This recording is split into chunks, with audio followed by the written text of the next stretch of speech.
She's an award-winning writer, a hunting guide, archery and rifle instructor, keynote speaker, and all-around outdoors woman who encourages you to get outside, hunt, fish, shoot, and savor all that life has to offer. And now, here's your host, Mia Anstine.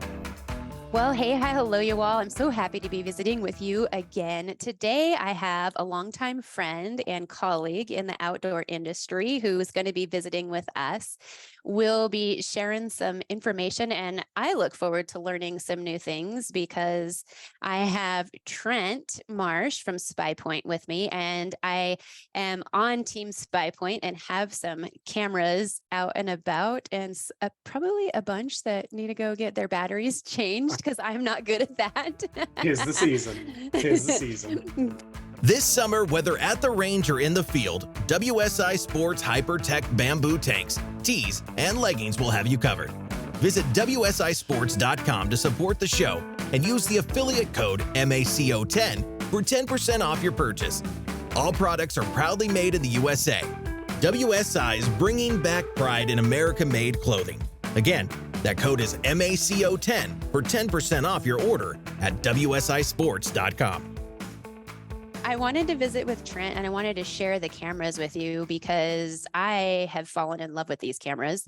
And I know there's a lot of new stuff going on, as well as you have a new position. And so would you introduce yourself with your new titles and tell us what's going on in the SPYPOINT world? Fancy new title. My name's Trent Marsh. I'm the communications manager at SPYPOINT. I've been here since January of 2019, so going on 5 years now. Been in and around the industry in different capacities for almost 15 years now. I've got background in history in optics and UTVs, and I do some freelance content, some freelance writing. I've hosted podcasts and do a lot of video stuff and just kind of come at it from all sides. And yeah, almost 5 years now at SPYPOINT. Seems like some days it seems like yesterday, and some days it seems like 2 decades, just like everything else, right? So yeah, I was surprised when you said since 2019 because it seems like just yesterday, but time flies when we're having fun. That's the rumor. That is the rumor. Well, before SPYPOINT, you've been within the industry, and I like that you mentioned all the freelance stuff because it seems like all of us in the industry, we kind of have to wear a lot of hats a lot of the time, but SPYPOINT is your full-time job. Yep. And with that, you kind of wrangle a lot of us. Are you still wearing that hat too? Yeah. Did you just get more responsibilities or did you get transferred? No, it was really just nothing's really going to change, but we're going to make your title make a little more sense is really what it was. So I handle most of the outbound communication with SPYPOINT. So obviously all the voice of brand type stuff. So ad copy and web copy and press releases and all that sort of stuff. So that's kind of one bucket. And then I've got also our primary PR contact. So for all of the writers in the industry or content creators in the industry that I work with, obviously have a relationship with them as well.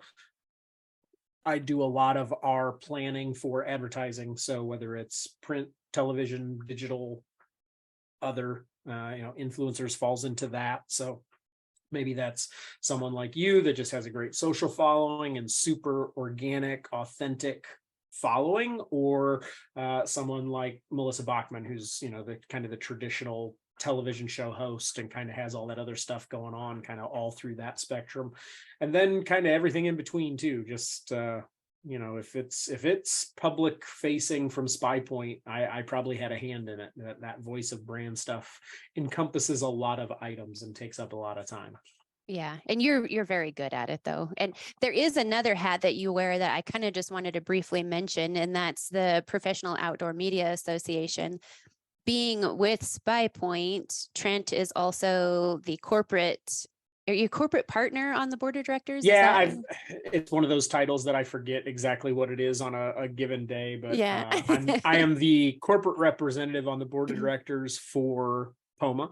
Been a member there for, again, most of the last 15 years. And then I'll also mention I'm currently the president of the Association of Great Lakes Outdoor Writers. So I free time, who needs it? What's it Yeah. for? I'm gonna fill those hours of all the days, apparently. Yeah, I'm with you on that. I know you are. I know Get you off are. one board and join another board and add 3 more committees. Exactly. And that's fun. I missed the conference this year, so I hope it went well and that it was good. We actually had news that there will be a new executive director and that the association is searching for a good applicant. So for my listeners, if you know of somebody who would be good, it's part-time position.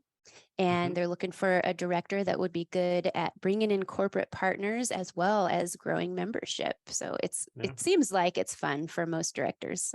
So it's a fun job. I mean, if you've got the ability to kind of stay on top of that and be trying out new things, and it's something, it's really evolved. The media organizations in general have evolved a lot over the last, about really the last 15-20 years. The industry's changed a little bit. So some organizations are kind of growing and doing really well. Aglow's a good example of that. We're as healthy of an organization as we've ever been. There's other organizations that just in the last year or two have kind of started to fold. And then there's some organizations that are kind of in that transitional period right now, which that, POMA would kind of fall into that, just because, again, kind of between executive directors right now and some of that sort of thing. But overall, it's a changing environment. It's an environment that people are trying to do some different stuff and experiment with what may be the best way forward, because so many of the brands are so much more proactive in the way they're doing some of those things. You had some hunts and some of that kind of stuff went on, but now, I mean, you've got like Sig Sauer has its own training academy. They're hosting writers at their training academy all the time. And the number of media events that brands are doing on their own is absolutely through the roof compared to what it used to be. So some of that classical model element of, well, you need to join the organization because this is your chance to meet with the brands, or for the brands to meet with the media. There's been a lot of changes to the way that happens organically. Yeah, absolutely. And so talking about media events, there's something that I'll ask you later, but as we get going, I really want to talk about the cameras and SPYPOINT and what's new, because the latest, greatest that I have are the Flex cameras, which have amazing video and imaging on there. So can you kind of give us some lowdown on what cameras are available? So last year was all about the Flex, and it was the launch of that camera went incredibly well. We've already seen some other folks in the industry adopt some of what we introduced, which is kind of the way it goes for SPYPOINT, where we're a lot of times the innovator in pushing the envelope, and then some other folks come along and kind of do the same thing. So we introduced the dual SIM configuration, so you no longer have to worry about your carrier model. Whatever usable signal is there and available, it's going to go out and look for it and find, and it's going to monitor that over time. So it's not, there's other companies that like they've said dual SIM, but you had to like declare your SIM, install it, call customer service to activate it. The Flex family of cameras is coming with both SIMs pre-installed, pre-activated, ready to go, and it's constantly monitoring that. So if today that cell signal is best on this SIM card, but tomorrow you lose a tower or something crazy happens and that network drops out, it'll automatically go and check that other card to see if it needs to make that change. So that's huge from just a simplicity standpoint, especially if you're in an area where marginal cell signal, or it vacillates between one or the other. Just knowing that camera is always monitoring that network to give you the best possible performance, that's huge. It launched with 33 megapixel images and 1080p video with sound, new antenna, test and format button, just super easy. So that was last year. Now this year, we've actually got 4 new cameras. We have the Flex S, which integrates a integrated solar panel and internal lithium battery into the camera itself. We have the Flex G36, which is basically looks just like the Flex, but it's been upgraded to 36 megapixels from 33, and also has some enhanced connectivity above and beyond that dual SIM configuration. We also launched the LM2, which is the latest iteration of the Link Micro, which was the camera that we actually introduced to the market. My first official day on the job in 2019 was launching the Link Micro.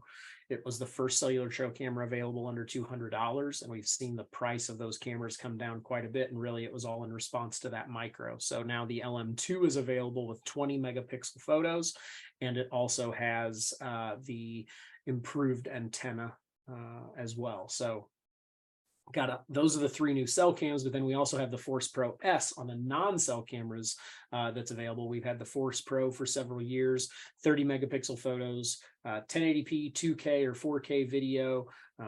Again, super straightforward. It's a non-cellular camera, but just incredible photo and video. And now that's available with an integrated solar panel as well. So 4 new cameras for this year, lots going on. I'm not sleeping or fishing or any of that stuff. So we got 4 new cameras to get launched. So it's been a busy year, but it's all really good stuff. You know, that integrated solar panel technology is something that we innovated several years ago, and we've kind of trained consumers to expect it. So as soon as the Flex came out, people were already asking, where's the solar version? Want the solar version? Because it makes it so much easier. You've already gone cellular. So now if you go solar, being able to, you already self-identified as a bad battery maintainer. So now this helps that quite a bit. And you're already getting those photos out via the cellular network. So it lets you stay out of those areas that you really want to stay out of and keep getting those photos for a good long time. Yeah, and that's partly why, like I said, I have fallen in love with the SPYPOINT cameras. And a lot of it is because I don't have to be tromping around out there. Like, I can just let the wildlife do their thing, or I can use it for other purposes too. I've used it to monitor the cows and certain areas where they want to cross fences and stuff like that with our cattle. But that solar camera, having that ability spoiled me so much, because it you know, as you said, I can just sit in the office, I can be on the airplane, I can be wherever I am in the world and get a notification that there are elk in the back pasture or something like that. And so, yeah, when the Flex came, like right away, I was like, my batteries are dead, you know, like I have to get off my butt and go hike up there and change this. So yeah, I'm excited for solar. That's for sure. Yep, no doubt. Well, especially because, you know, I run some cameras on my property and it's easy to get to. Your property, not quite the same thing. So it's a little bit different. Certainly the longest battery life you can get out of your situation is going to be best for you. Yeah. And so here on my property, I don't know if, I think I shared some videos of it, but we had a family of badgers living by one of the gates. And I put the camera there. I was like, oh, I want to see, like, how many are there? We thought there was 2 and there ended up being 4. But they would wear that battery out, and it was like, I'd go check. And I think the 3rd time I replaced the batteries, they left the next day. Like, they abandoned ship, you know, because they were like, there's just too much action there for them, too much people action. So it's nice to be able to have the solar option, but it sure was fun watching him in the meantime. Yes, it was. Yes, it was. Yeah. So with these new cameras, if it doesn't have the solar option, is there an add-on for solar, or is it something that just comes with? No, so obviously, if it's got our S designation, then it's solar integrated and you don't have to do anything. For any of the other cameras, they all have a 12-volt jack, and we have our SPLB22, which is it's a standalone panel. It's about a 10-inch by 10-inch panel that has a lithium battery inside of it. So it's not like the old you could do a solar panel, but then it had to be hooked up to one of the 12-volt batteries, and then the battery had to be hooked up, and it was just a lot. This is all in one. It's a single unit. Put it on the tree right above, or the post right above the camera, and it's going to soak all that up. You just hook it into the 12-volt port and away you go. Very cool. And so what about for areas where there isn't a cell signal? We just have to do things the old-fashioned way. So that is the downfall, is the cameras come with connectivity, but they don't include a cell tower. So you are at the mercy of whatever available cell signal is there. But any of our cellular cameras, you can turn the cellular functionality off. So if it's something where you move cameras around a lot, or maybe, okay, I live in Indiana or Ohio, my cell signal's good, but I also I've got a lease maybe in the eastern mountains, say West Virginia or something, where I don't have good signal. Or maybe I go out west every so often. I want to take them out there, but I'm just going to pull cards. You can turn that cellular functionality off so that it's not, because if you're in an area where the camera doesn't have cellular service, it's no different than your phone. I can charge this phone and I can have power for a couple days. At least I could when it was new, if I was in a good service area. But we've all seen it. We go into an area where that LTE signal goes away and we start losing bars, and God forbid that 1X thing shows up at the end that lets us know we're back in the olden days, right? And you can, once that happens, you can almost watch, like you can just sit and watch your battery go 83, 82, 81 and just watch it go down. So it's the same for the cell cams. If you're in a marginal service area, your battery life is going to be impacted because getting and maintaining that connection is going to be tougher for the camera. So some folks just choose to turn the cellular functionality off when it's in one of those situations and treat it like a traditional camera. Or if you know that you're just not going to be able to use it, then you can, again, go with like a Force Pro S, where it doesn't even have the cellular functionality. You've got the Force Pro, you've got the Force Pro S, we still have the Force 20. We've got 3 different options for you for non-cell cameras that are all still taking great photos, super easy to use, great tools to have, either where you can go pull the card easily or just where cellular is not an option. Yeah. And I'm specifically asking because I set one yesterday that is not in service. So I'm going to have to go back and turn it off. I'm going to have to go check the cards too. So yeah, it's going to be more high maintenance, but it's in an area that we plan to hunt. So it's a little more meaningful to me than, than most of the monitoring cameras. Yep. And is there, I mean, I know I've made mistakes with my camera, and a lot of it generally has to do with how I install them and placing them. What are some of the most common mistakes that people make, and then they try to blame it on the camera? So before I answer that specific question, I'm gonna wax poetic from customer service horror stories, right? No matter what category I've worked in, and talking to other people in completely different categories that I never have, there's a figure that is almost universal in its application, and that is 80% of customer service returns, or RMAs, are user error. And once that device, whether, in my past life, whether it was a rifle scope, or now if it's a trail camera, I've seen it with UTVs, it doesn't matter who I talk to, fishing reels, it literally doesn't matter. 80% of the time, there's either the customer doing something wrong or did something wrong. So some of the common things that we see, or some of the common issues that people have. The most important trail camera accessory that you can own is a machete. Hands down, not even close, because that camera is there to detect motion. It's not there to detect deer. It's not there to detect elk. It's not there to detect badgers. It's there to detect motion. Deer and elk and badgers all move. So do coyotes and squirrels and raccoons and white pine saplings and quaking aspen and burning bushes and whatever it is that is in front of that camera. If it can move, and typically it's wind driven, tall grass, low branches. I have a love-hate relationship with scrapes. I love getting the action on the scrape, but where is a scrape? It's typically on a field edge, on a low-hanging branch. That low-hanging branch is going to catch wind in those September and October and November storms that we have pushed through here. And a 6-hour storm, I'm going to get 500 photos of that branch moving back and forth.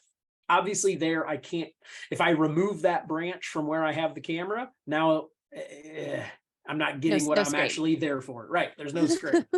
But in other instances, you just have it set up on a trailer, you got it set up on a food plot, or whatever the case may be. Try to find an area where there's minimal opportunity for that to happen.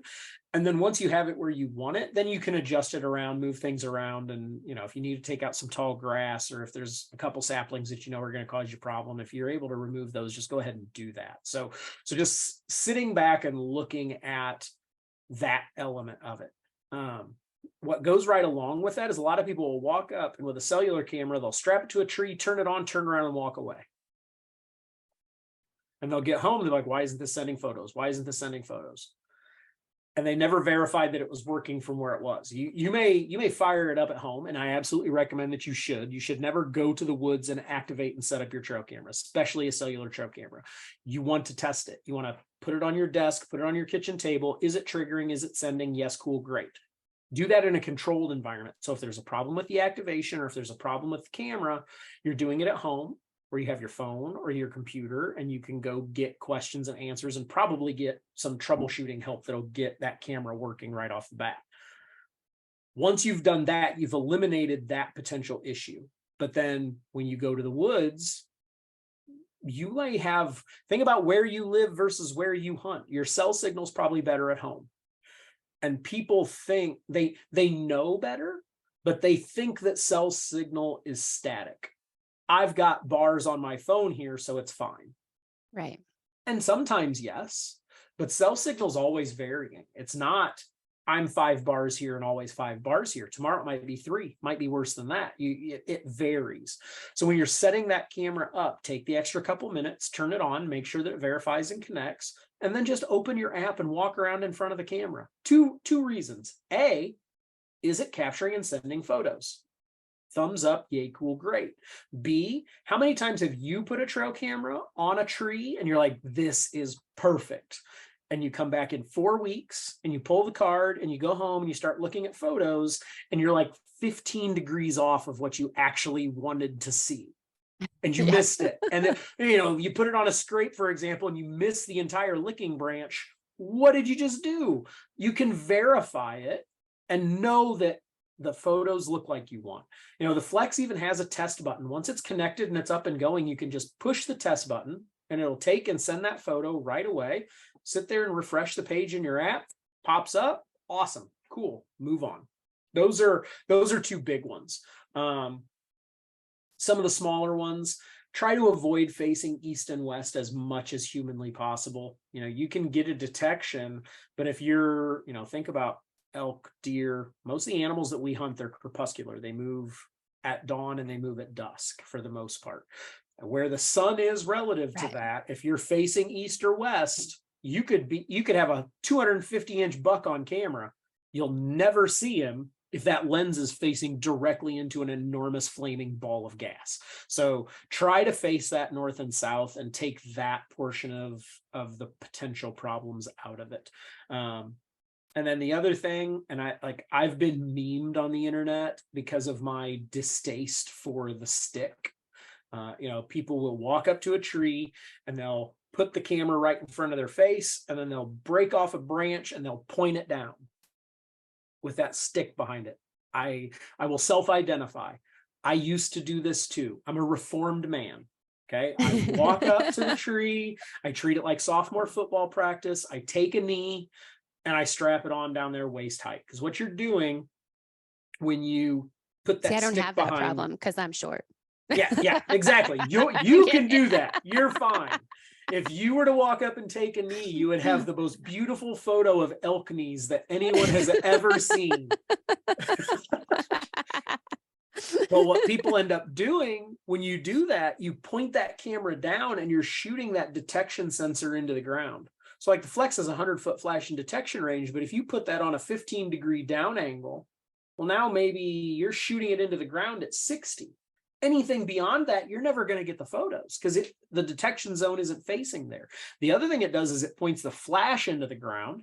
So now you've got a hot spot flash, and it's all kinds of problems. Now, the caveat that I've had to acknowledge, and this is an issue that, may be a problem for you, is bears. If you're in a bear heavy location, those waist high cameras are a problem. But so are the cameras that are head high. There aren't a lot of bears that are so small that they can get it 3 feet off the ground, but not 5. So Don't give me the bear excuse for you hanging it head high. Like that's not enough. Now, what I would suggest there, if you're in a bear heavy environment where you are concerned about that, you're probably gonna have to climb a tree, or you're gonna have to there's different mounting options for up high. But what I would do is, you find a spot on a trail. I want the camera to be here, but it's just a straightaway. You think about the way animals are using game trails, any straight shot, they could cross that at a walk, they could cross it at a dead run. What I'm going to try to do is find somewhere on that trail where there's a 60 to 90 degree turn, where that animal can't be coming through there at 40 miles an hour.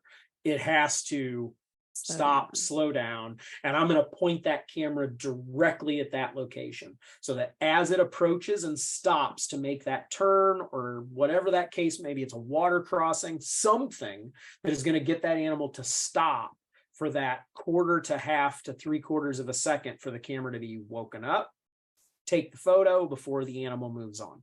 Because nobody wants to see, you know, I'm amazed the number of times that I still have to tell people, quit putting it, if your trail is running north-south, don't face your camera east. You can't run it perpendicular, because you're the potential, you end up with all these trail cameras that we had back in the 80s and the 90s of deer butts walking by. And like, what happened? Well, you didn't give the camera the opportunity to see the animal coming from far enough away to be able to capture multiple photos. So I always try to set up on that kind of obtuse angle to the trail so that you've got as much opportunity as possible. Yeah. That's awesome. I'm thinking of trails right now, and bears. I wish I had the camera set for video, because I have pictures of a bear's paw, the fur, and then the ground. The bear pulled the camera off the tree. So that's why I laughed when you said bears, because I'm wondering what my bear camera is going to look like tomorrow when I go check it. It might be on the ground, might be in the pond. I don't know. We will see what happens. Hopefully it doesn't smell like anything great. I'm lucky in that I don't have to deal with that here. Well, and I know some people would probably be quite frustrated with it, but for me, it's always like a sociology experiment to see what they're going to do. I had a cow elk that rubbed a camera off a tree, you know, and I'm like, why? I don't know, but she tore it down. And I go out there, and like you said, it's in an area where it's hit or miss with whether it's going to report or not, because it's right on the edge. And I was like, it's not reporting, what's going on? And then I had weird pictures. So I go out there and it's pointed at the ground, and it probably, the wind had blown it. So I got a weird picture. And when it decided to report, and then all these, like, I pulled the card and it's pictures of elk, and then fur, and then the ground. So, well, and to me, it's all fun. It's one of those things too, like you'll hear, if you go to the internet, God love you if you choose to do that. I try to avoid it, but you go to the internet and you go to the forums or the Facebook groups, and you will see this war about, I'm only going to run invisible flash. Oh, low glow's flying. Oh no, white flash is the best. And I talk to a lot of people. I mean, we've got more than 100 people on our pro staff. There's another 50 that we work with, influencers. I run cameras. My buddies run like it or not, this is what I do. And there is no discernible difference that I can find, other than the fact that I might like corn tortillas and you might prefer flour. Someone else might like cream corn. I might like regular. I might only eat corn on the... We approach the animals that we hunt in this monolith. Well, you're going to scare a mature buck if you're not using X. And it's just, you can't talk in that broad of a term. Some deer are absolute camera hams. They don't care. They will walk up to it and you will see that they're either seeing the red IR, or they're hearing the camera click, or like they know that it's there. And 6 hours later, he's right back looking at it again. And it's not always young deer, and it's not never old deer. There's does that are the same. Like, some animals just have a different tolerance. There are others. It happened right behind my house last year. The camera was in video mode, which helped, but it was the spookiest deer to a camera turning on that I've ever seen. The camera turned on, and as soon as it had to have been, whether it clicked to turn on or whatever the case may be, he stopped and he looked right at it. He was about 6 yards away. He looked for half a second and he wheeled on his hip and was gone. And that was the only time I saw that deer all year. Oh, wow. There's other deer that literally stood right there, bigger bucks than that one, that stood right there, looked right at it, knew it was there, and didn't care. Yeah. Like there's a lot. I've said it before, I'll say it again. If what scared that deer away was two little red LEDs that is barely discernible, that was the trigger for that deer to never come back, I was never going to kill that deer anyway, because I'm not that good. He was going to smell me. He was going to see me. He was going to hear something else that I do was going to drive that deer off. He was going to notice a blade of grass that you had bent when you were sneaking in. Exactly. He's going to walk through. That tree has been trimmed. Someone's hunting that tree. Like that it's, of all the things to worry about, that's just not going to enter my mind. Yeah. Yeah. And I would say, so most people, I'm sure, are using their cameras for scouting for the areas that they're going to hunt. And I do that generally for bear hunting, and for deer and elk, I don't necessarily, because here there's such a vast array of areas they can go. I mean, to put the cameras on a game trail to try to get one specific bull, it's going to be challenging. You know, Right. they can go anywhere at any time. Water holes are helpful if we know they're coming in and out of those, but generally for elk is totally different than It like just bear, varies too pronghorn. Yeah. So I generally use these as at Christmas. I mean, they're my video game instead of playing video games, I guess. Yeah. It's pretty fun. Well, and that's So before I came to SPYPOINT, you know, I hunt Northeast Indiana. 95% of the time I'm hunting, it's Northeast Indiana, and it's 20 minutes from where I live if I'm able to find somewhere to hunt. Like, so my thought process was always A, it's too expensive. I can't afford it. There's no option for me. And B, I'm 20 minutes from it. I can go pull the card. And it took about 4 days of having a cell cam, or several, and going, oh, wait, this is much better. This is so much better than having to go and pull cards. Just, you know, from the being able to, you know, in season, you're able to adjust on the fly. You know, it's okay. Not necessarily this deer is here, but am I seeing my daytime activity pick up? You know, I'm really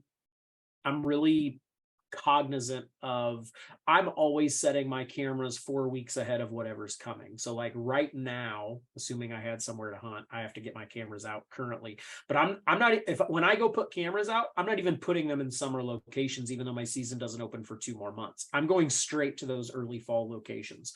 I'll probably even hang some cameras on spots that I know scrapes are going to open up at right now, because I don't want to see the deer disappear in another place and go, oh, I need to move this food camera to a scrape, because now I've already missed it. I'm late. I'm behind. I always want to be ahead, so that as soon as, oh, okay, 3 different bucks hit that scrape last night, things are starting to crank up, I can make that adjustment much quicker. You know, there's just, it's so, time to hunt is so limited. Trying to be efficient and understand what's happening and make those adjustments as much as possible on the fly. You know, everybody thinks you work in the industry and all you do is hunt and, you know, go spend time with all your TV shows and go. I sat 6 times last year. Yeah. If I'm only going to sit 6 days over the course of a 3-month season, I can't spend 2 of those days pulling cards to figure out what I'm going to do when I hunt 3 weeks from now. I can't. Right. The demands on my time are too high to be able to try to approach it that way. So not having to go to the woods. And I've seen an increase in some properties that I've had cameras for a long time. I've seen the increase in deer activity with me not being in there pulling cards, which you can burn an area out pretty quick, because we go set the cameras and then we have to come home and go, I am not going to go pull a card tomorrow to see what happened last night. Like you have to talk yourself into, leave it for 2 weeks, leave it for 3 weeks. But sometimes we lose, right? And then you're walking in there, you're maybe pushing deer out that you didn't know were there. You're leaving stink behind, you know. Obviously you'd love to be able to go in and do it 20 minutes before it rains, but we had May without rain for 3 weeks this year. So then what are you going to do? Like, there's so many other factors that if I can not go in there and not push those animals around, it ups my chances for the opportunity to have a successful hunt. But also think about the amount of stress that's reduced on those animals. You know, we've seen some places that have like cellular trail cameras boogeymen for the implication that they have on hunting. And there's myriad reasons why it's just factually inaccurate. But if you really wanted to have an intellectual conversation about the benefits of cellular trail cameras, keeping people from going in and stomping around scouting, it actually does more to make those animals secure than it does to put them at risk from hunters. Yeah, and I was going to ask you briefly about that. I mean, it's such a big point of contention in the West is the trail cameras. And obviously we both know, and I don't know if my listeners know, but they have been banned on public lands in Arizona.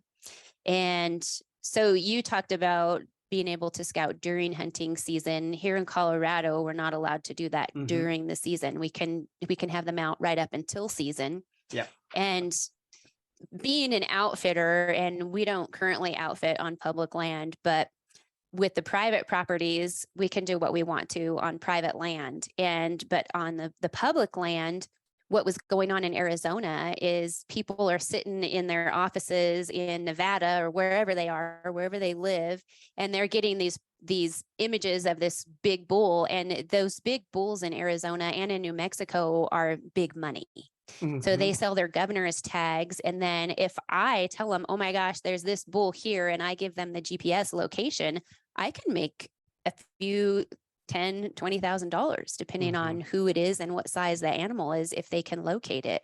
And so that caused a lot of trouble for the game camera industry and for people who were responsibly using the cameras. So it's one of those things where we have to be careful on what we're doing with the technology and not abusing it. I mean, that basically, coming from the outfitter standpoint, they were outfitting from another state and not paying their dues to be outfitting on that land. So it's such a big tangled mess there, but you have to be careful whatever state you're in and make sure that you follow the rules in your state so that you're being ethical and obeying the law. The point of frustration for me is the way I interpret it, and granted, yes, this is what I do for my livelihood, or the vast majority of it. So there'll be those that say this is just that coming out, but you know me well enough to know that I'm opinionated regardless. And we could talk about all kinds of other things that I'm opinionated on. But in this instance, what we've kind of done is we've criminalized the item instead of the action. Yeah. And I have a problem with that regardless. This would be outlawing cars because too many people got hit by drunk drivers. The trail cam, it's the exact same argument. The trail camera has done nothing wrong. If something that someone is doing with that trail camera is illegal or wrong or unethical, okay, then let's address that. Why are we because let's just optics, for example. Okay, I have a background in optics, pretty well versed in optics. If we look at how optics have changed over the last 25 years in terms of quality of glass, quality of coatings, there's a much straighter line that can be drawn from ability of a hunter to see more at the margins of daylight and take shots that are outside, because I can look through a rifle scope 15 minutes before shooting light and I can see well enough to shoot, and I have ears, so I know other people are doing that. So there's that portion, and then just the ability to see clearly far away. There are conservation organizations that have disallowed trophies with the use of cellular trail cameras that haven't said anything about the fact that Teddy Roosevelt scopes had 70% light transmission. So what has actually led to the death of more animals? Improved light transmission in modern optics, modern ballistics, modern rifles, mapping technology that lets you make a perfect corner jump on public ground that you would have never known you could have done that with a paper map in your sack 20 years ago, or a trail camera. Yeah. And there's this arbitrary line that's been drawn because this is a technology that's easy to make a boogeyman that is absolutely, it's irresponsible. You know, I'm a big tent hunter. You know, there was great pearl clutching and wringing of hands in Indiana when they allowed crossbows, and it was the end of the deer herd as we knew it in Indiana. And then we went from shotguns to straight walled rifles, and that lasted 2 years. And now on private ground you can use all the way up to a 30-06, and the end of whitetail hunting in Indiana is on the precipice. And that was a decade ago, and the harvests haven't changed. They've may have moved from one season to the next, but what are we really talking about? And I think for you look at it, it's when money starts transferring out of one pocket into another. And while that may not be okay, like in the instance that you've given, that's not a trail camera problem. There are other legalities on the table that need to be adjusted and addressed and worked through. But we're not going to do that because that requires heavy lifting and actually work. We're going to make a product that is a neutral, the boogeyman, and then punish that. The trail camera is that easy target right there. And that's exactly what I saw happen. Is it's like, oh, okay, well, that's the low hanging fruit. Let's just take it out. And as you said, now there's going to be more people tromping around in there trying to locate these animals because they aren't afforded the ability of a trail camera. Right. And so we could probably have a whole episode talking about that. I mean, I know a lot of abuses, but this is something that I think people just have to look inside themselves at the ethics of what they do and take that dollar out of it, because it's the money that drives a lot of this bad behavior. 100%. So I use the analogy of guns to, we're going to ban a gun because a bad person was behind the trigger and shot somebody. But in past episodes, this past year, I had went to Gunsite and we shared a lot of information. I did a lot of interviews with all kinds of women that were at this training. And I recently saw that you got to go to Gunsite. Was that part of SPYPOINT or part of your freelance life? No, that was, so I'll actually be doing a 3-part series on kind of my journey as someone who concealed carries, and then Gunsite in general, and the Pistol 250 class as a 3-part series for Concealed Carry magazine. It's the magazine of the United States Concealed Carry Association. So it was a work vacation from SPYPOINT to go work for someone else. It just happens that the work was attending Gunsite for the Pistol 250 class, which is that the one that you did as well? Were you there for Pistol 250? Well, we were there with Girls with Guns, the clothing. That's right. And life. So Girls with Guns, they teamed up with Ruger, and so it was a Ruger rendezvous that we did and visited the plant there and demoed Girls with Guns products and all that stuff. Gotcha. So how many days did you spend on the range at Gunsite?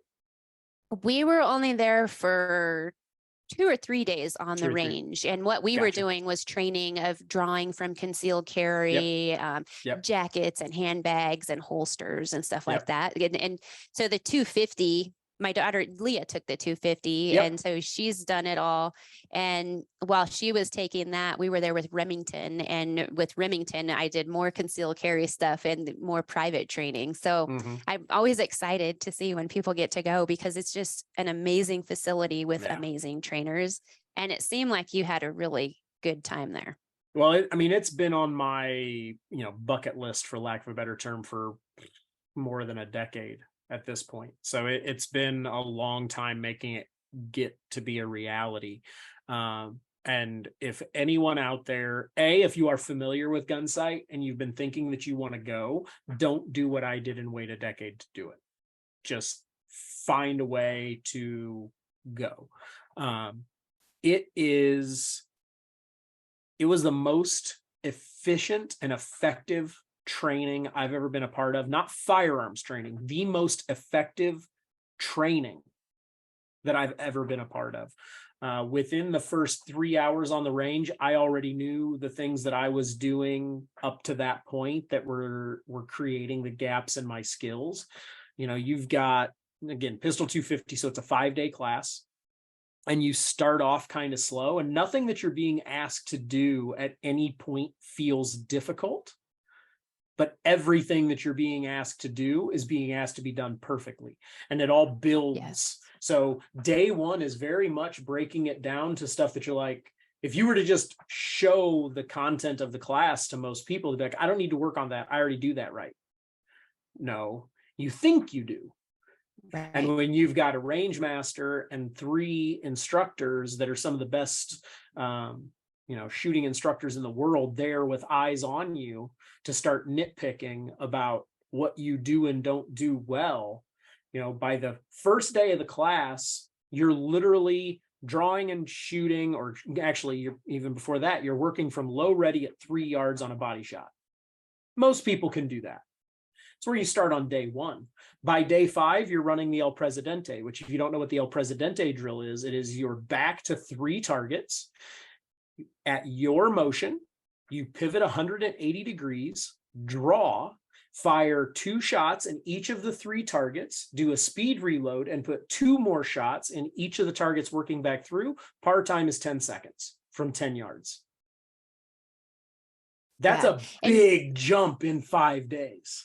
It truly is. And I think one thing that I appreciated from that is that, yeah, you are going to the basics and building up, but you're learning the efficiency of what you're doing. And there's always a why behind it. Because you can even say, well, I learned it this way. And then you'll learn the why. Like, well, that's not bad, but this is why we want to do it this way. And it's like that logic is just incredible. So super cool. And it's one of those things too, where you may try 1 or 2 things 2 or 3 different ways. And one instructor may tell you one way and another. Like, it's not this monolith of this is the only way to do it. There are some basic principles. There's a lot of adjustments from that. So I'm already working on how can I get back and do my next thing. It was incredible. You're starting at the absolute rock basics on day 1, and by day 4 and 5, you're going through shoot houses, you're doing scenarios, you're running El Presidente, you're running school drill, and it's the other thing I compared it to is, if you want to learn a foreign language, people always tell you the best way to do it is immersion therapy. If you want to learn Spanish, go spend a semester in Barcelona, or go spend a month in Mexico, or whatever the case may be. And even for people that concealed carry, like, you do it a few hours a day. You do it when you leave the house. You do it in the evening when you go to town, or whatever the case may be. While you're at Gunsite, it's an immersive experience. You're there with 50, 60, maybe 80 other people, depending on the class schedule. And everyone is walking around, and you have a gun on your hip the entire time, because as soon as you get there, you're on the range, and then you go to lunch, and then you're right back at the range. And just even if you think you are comfortable with your firearm, my guess is after 5 days, you leave and go, I didn't even think I could make that big of a jump. Yeah. Yeah. So. Did you feel intimidated at any time, or was it just kind of it built as it went, so it was all right? So intimidated, no. Because I know enough people that have been and kind of knew what it was going to be. I was very much going in with I am perfectly okay getting my ass kicked. I approached it with no ego. Well, that's great. Because up until a few years ago, I would have never even pretended that I was even an adequate handgun shot. I did not grow up around it, just wasn't. I've put more effort into it over the last few years, and I've done a lot of dry fire training, and pick things up because I happen to know some folks that can help do that, right? But I knew I was not going to go into Gunsite and impress anybody. That's not what I was going now. And the way the week went, and talking to other folks, like this is the Gunsite experience. You start off, and that day 1, you'll start to see, okay, here are my problems. And then day 2 and 3 and maybe 4, you pretty much hate every life decision that has brought you to this point, because again, you may isolate, oh, here's what I'm screwing up, but you have to fix it while you're already moving on to the next thing. Like, they're not sitting around and waiting for you. We don't have an extra 2 hours to spend on this for you to fix this. So we have to get to El Presidente on Friday. So it's moving. And you're trying, they have a name, they call it the Epiphany. They call it the Gunsite Epiphany. While you're there, you're gonna work enough to be broken. It's kind of like going to the gym. Somebody just says, go lift something heavy. You may be able to do it, but then you start going to the gym. And after about day 3, you're like, this is the worst idea ever. I hate this. I hurt. It's stupid. It's the same thing with by Wednesday, maybe early Thursday morning. You're like, I need to go home and sell my guns. I should not even have these things. This is ridiculous. And then that epiphany hits. There's something. There were 2 things that I don't do often enough that were causing me the problem. I've really put an emphasis on dry fire training because I haven't been able to get to the range. And I still am a huge advocate of dry fire training, but I wasn't doing enough live. I just wasn't. And I was not working from the holster nearly often enough, either dry or live. So adding those 2 things together, I was trying to get things right as we move through. And about halfway through Wednesday afternoon, it clicked and I had the epiphany, and then it started to ramp back up. And where on Wednesday, I was not ready to walk off the range, but I was not enjoying myself in any way, shape, or form. Well, then when you get to Friday, once you go through all your drills and everything is scored and finalized, after lunch, you go and there's a shoot off. So your class has a shoot off. There's 2 lollipop targets, and then there's a split target in the middle. And you both have 1 foot in a tire. And on the buzzer, you shoot, take out the lollipops, and then it's at that split target, take out your half of the side. I beat an instructor that was taking the class with us.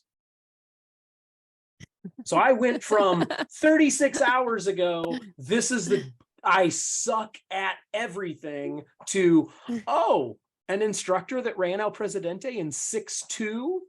Yep, I ran him in the steel. So it will come by the time the week ends. You will have learned so much. I said it to Ken Campbell. He's the CEO of Gunsite. Mm-hmm. You know, it's one of you have to go and experience it to really understand it, but you're not there to learn how to shoot. You will learn how to shoot by the end of the week, but you're there to learn how to train.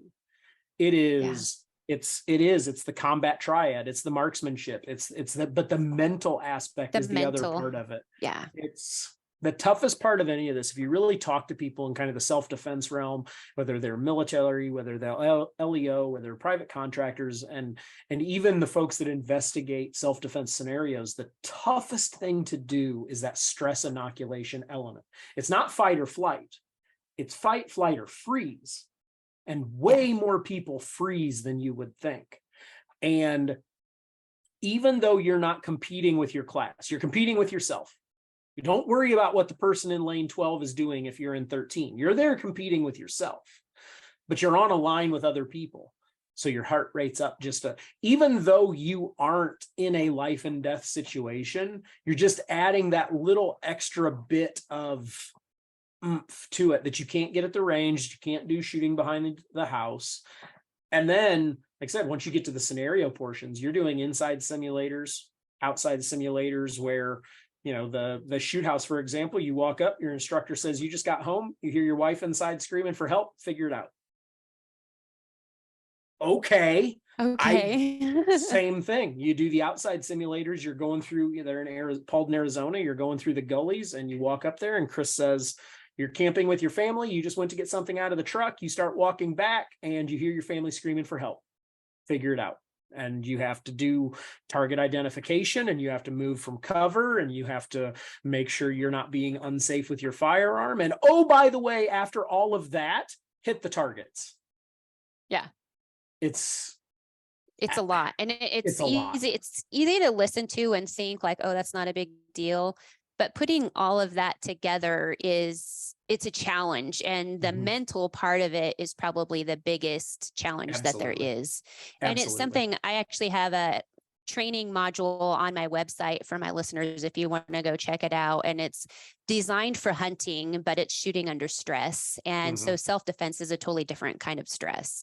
And other than Gunsite training, and I've done a lot of different training with individual instructors, but Gunsite kind of immerses you in it, where it's not just a one-day class, and you kind of evolve through the classes. But other than that, the only like live training I have done was hunting hogs on the ground with a handgun. And this was in Florida, where you've got these big boars with cutters and you've got your handgun. It's like, there were dogs. It's like, don't shoot the dog. Don't. And that was the only thing I've done. And Remington took us on that hunt. And it was like, when we were done, I was like, wow, that was like real life scenario. I mean, I obviously wasn't shooting a hostage holder or anything like that, but it definitely tested your safety and your mental capacity and your skills to react. So if you can go to Gunsite, I recommend it. I always look forward to when I can go back. Well, and even if you can't get to Gunsite, you know, so shameless plug for somewhere that I don't actually work, you know, I would say look into United States Concealed Carry Association. It's a fantastic organization, and they have a training network where I actually just recently found out that there's a USCCA facility here, like 15 minutes from me. I'm taking a class in November. Even if you not getting to Gunsite isn't an excuse to not go do something else. Right. And if you can find 2 facilities that are within driving distance of you, just do, even if they're just one-day classes, do one-day class with both of them. Because I would never tell anyone that the only place you should go is Gunsite. I would never tell anyone that the only place you should go is Condition Red in Fort Wayne. Multiple places, and you will meet some. It's no different than anything. It's no different than shopping for a gun shop or a bow shop or a mechanic. You will meet some, and you will go once, and you will say, that was $150 lesson in something that I will never do again, and you will move on. But it's about finding as many reputable sources of information as possible. So I'm that first weekend in November, I'm doing a class here locally. It's a building clearing class. So it's 2 days. It's there's no live fire. It's all simunitions and airsoft and that kind of thing. And it's just clearing buildings. Solo tag, and I'm so excited about it. But just go get training. Get training. And the live fire part that Trent mentioned, that he hadn't done enough live fire, that's something that I was guilty of. I am guilty of, because I would say that we, as busy as we are, you don't always have time.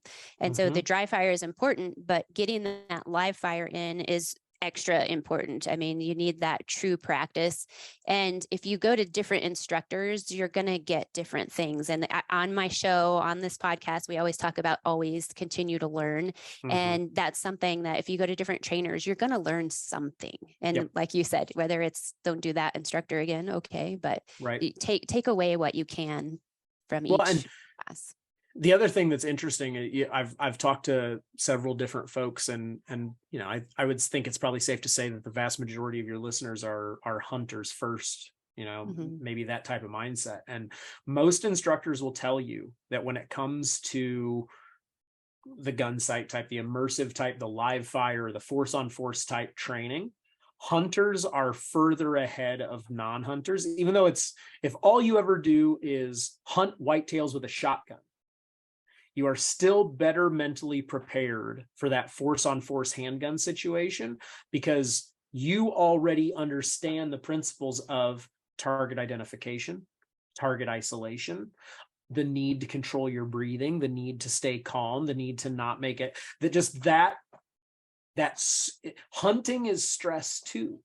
No, it's not life or death necessarily for the hunter. Hopefully, all things cross all the fingers, all the toes. so it does happen, but just it's that stress inoculation, and you are used to handling, firing a gun safely in a situation where your heart rate is elevated, your conditions may not be ideal. Most instructors will say, okay, you're already one step up because you understand that portion of it. So, but also don't let that be a crutch. Well, I do this, so I don't need to do that. So I don't need that. Yeah. Yeah, very sure. good point. Well, thank you for sharing that experience. Yeah, I was excited I will to hear talk about to it. anyone about Gunsite at this point. It was phenomenal. It's definitely a way to push yourself, and I always believe in Yep. pushing ourselves. So before we go, this was not a sponsored episode by SPYPOINT or USCCA or any of the organizations. I really just wanted to catch up with you and I just can't turn off my talky brain. So yeah, but thank you. that's what I wanted, because it's been a while since I've gotten to visit with you, even at the trade shows. There's not a lot of time that we have isolated time Right. at the trade show. So I wanted to catch up, get some tips, because I am not the perfect trail camera user, nor probably will I ever be, but but I do enjoy them. And I wanted to just, if you could, give a shout out for SPYPOINT and let people know, like, where can we look on social media and all that Yep. kind of stuff. So obviously the website, you can get to pretty much everything else from the website, spypoint.com. All the camera information is there. You'll also find Project SPYPOINT, which is our content side. We've got habitat series. We got old podcast episodes. We got old hunting episodes. We got just tips and tricks, articles about trail cameras and everything else.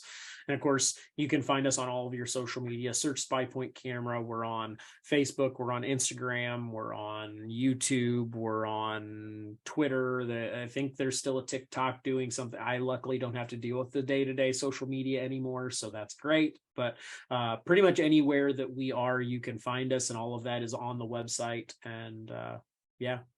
Yeah, and the all those YouTube is a answers there. great place to get answers and demos for stuff. Yeah, I've found it as a good resource. We've got a lot of how-to, a lot of, again, that kind of tips and tricks type content to just be able to make sure that, again, I get paid to know this stuff because I live it and breathe it every day. And most folks, even hunters, there's a very small contingent that's focused on hunting 12 months out of the year. Most folks, it's maybe anywhere from a few days to a few weeks for most folks. So they aren't paying attention in May, or honestly, I'm becoming one of those people because I can't get time to go do it. But there's so many things that, it's no different than, yeah, sure, I can put down a concrete slab well enough to work, but that's not what I do on a day-to-day basis. So I'm going to find a professional. So yeah, absolutely. Well, thank you for sharing that and sharing your Gunsite experience and for just being out there in the industry doing everything that you do. It's been great to know you over the years, and 15 years. Because I think that's about how long ago I met you. God, yeah, wait, it doesn't seem that long. Yeah. Yeah. So. You might be the only person that's ever said, man, it doesn't seem like I've known you that long. It generally is. Oh my God. I've been putting up with you for that long. we won't say, I won't mention what my wife says about knowing me for that long. Obviously it's because I don't get to see you very often. So it's like, yay, Trent. It's the novelty hasn't worn off yet. Exactly. Well, thank you so much. I really do appreciate you being on the show. Yep, for sure. Thank you. Hey, this is Lloyd Bailey, the Armed Lutheran, host of the Armed Lutheran Radio podcast, reminding you that the podcast you're listening to is a proud member of the Self-Defense Radio Network. Check out all the great content at selfdefenseradio.net.